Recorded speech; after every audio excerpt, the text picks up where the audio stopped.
historically, by the way, the general and the oracle were intricately linked. This is such an important refinement for us modern people, especially quote unquote spiritual types, right?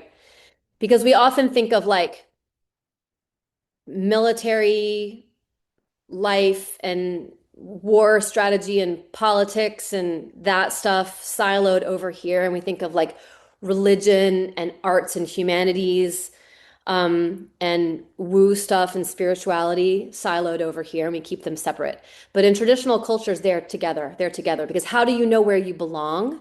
How do you know what fights to engage? How do you know whether this mountain feels like it's your homeland or another person's homeland? How do you know that that border needs to be the river and not the mountain ridge? You know because you did an oracle, you did a divination before you went ahead to mobilize troops and go into battle, right? So the general, like any kind of military, even just like a tribal, um, like a indigenous cultural, like it's not the built up military that we think of today with modern culture, but even in prehistory, right?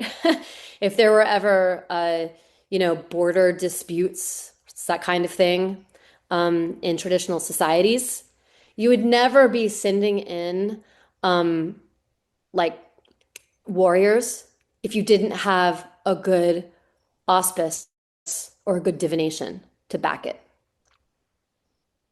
So it's like really easy. When you think of it on those terms, of course the general and the oracle are like tight. They have totally different roles of how they function, but they're both working to keep the core of the society and the reason for being of the culture operational and situated.